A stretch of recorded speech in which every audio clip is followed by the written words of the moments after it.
बहुत समय पहले की बात है। एक जंगल में खूबसूरत हरा भरा एक विशाल बरगद का पेड़ था। उसी पेड़ पर बहुत सारे पक्षियों ने अपने घोंसले बना रखे थे।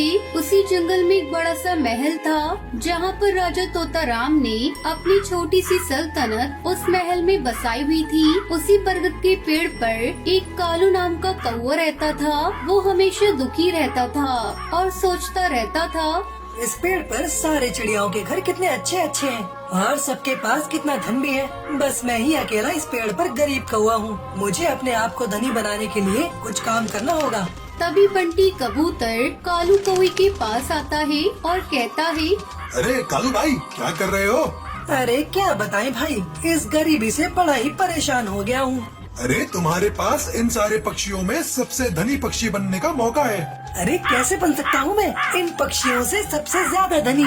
अरे जो सामने वाले राजा तोताराम की सल्तनत है ना, वही राजा तोताराम अपने दरबार में कौवों को नौकरी पर रखना चाहते हैं। जो कौवा अपनी कलाकारी से तोताराम राजा को प्रभावित करेगा, उस कौवे को सल्तनत में नौकरी मिल जाएगी और फिर उसके तो बल्ले ही बल्ले हो जाएंगे।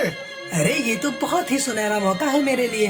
उस राजा तोताराम के दरबार में न जाने कितने सोने के हीरे जवाहरात पड़े हैं। अगर मुझे वहाँ काम करने का अवसर मिल गया तो मैं वो सारी चीजें धीरे धीरे चोरी करके इस संसार का सबसे धनी पक्षी बन जाऊंगा। कालू कौवा एक बहुत ही शातिर चोर कौवा था, पर वो आज तक किसी की नजरों में चोरी करता हुआ नहीं आया, इसलिए कोई इसे चोर मानता ही नहीं था। अच्छा भाई बंटी, अब मैं जाता हूँ उस राजा तोताराम की सल्तनत में। देखता हूँ अगर मेरी कलाकारी और हुनर से मुझे वहाँ कोई नौकरी मिलती भी है या नहीं। थोड़े समय बाद कालू कौवा राजा तोताराम की सल्तनत में चला जाता है और वो अपने हुनर और कलाकारी से राजा तोताराम को बहुत प्रभावित करता है, जिसके चलते राजा तोताराम उसे अपनी सल्तनत में नौकरी दे देते हैं। यूं ही कई महीने बीत जाते हैं। कालू कौवा अब उस राजा तोताराम की सल्तनत में नौकरी करने लगा था। एक दिन की बात है, राजा तोताराम अपनी दासी चिड़िया से कहते हैं, सुनो दासी, हमारे शाही महल में बहुत सारा खजाना आने वाला है, इसलिए तुम अपने साथ कुछ पक्षियों को ले जाओ ताकि हमारे खजाने पर कोई आंच ना आ पाए। जी हुक्म राजा साहब। फिर मैं अपने दरबार में से किस पक्षी को ले जाऊं जिस पर आपको सबसे ज्यादा विश्वास हो? वो हमारे सल्तनत में नया कौवा आया है ना, तुम उसी को अपने साथ ले जाओ। पर राजा साहब, वो कौवा तो अभी भी सल्तनत में आया है, हम उस पर कैसे विश्वास कर सकते हैं? नहीं दासी, मुझे उस पर बहुत भरोसा है, वो कभी हमारे साथ विश्वासघात नहीं करेगा। दासी चिड़िया अपने साथ कालू कौवे को ले जाती है और फिर दोनों खजाने के पास जाते हैं। खजाने को देखते ही कालू कौवा कहता है, इतना सारा खजाना? हाँ कालू कौवे, ये सारा का सारा खजाना राजा तोताराम का है। हमें बड़े एहतियात के साथ इस खजाने को राजा साहब के दरबार में ले जाना होगा। अगर ये खजाना चोरी हुआ तो राजा तोताराम हमें नहीं छोड़ेंगे। अरे ये खजाना तो बहुत सारा है और ये खजाना मुझे मिल गया तो मेरा तो जीवन ही सुधर जाएगा।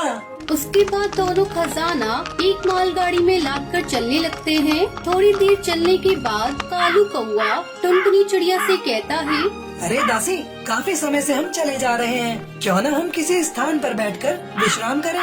नहीं कालू, हम ऐसे बैठ नहीं सकते। हमारे पास इतना सारा खजाना है, अगर किसी ने चोरी कर लिया तो हम क्या करेंगे?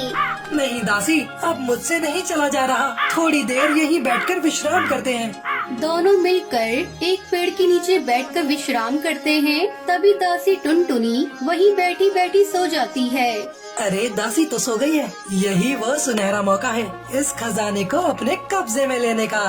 कालू कौवा दासी को उसी पेड़ से बांध देता है और सारा खजाना लेकर वहाँ से चला जाता है।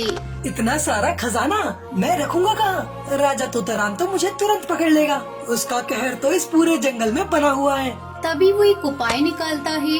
वो सारा खजाना एक पेड़ के नीचे जमीन के अंदर दफना देता है और लौटकर राजा तोताराम की सल्तनत में आ जाता है। अरे क्या हुआ कालू, दासी कहाँ है और सारा खजाना कहाँ है? मुझे क्षमा करना राजा साहब, मैं आपके खजाने को नहीं बचा पाया। वो दासी अपने साथ कुछ और पक्षियों को लेकर आई थी और सभी ने मिलकर मुझे मारा और वो सारा खजाना भी चुरा कर ले गए।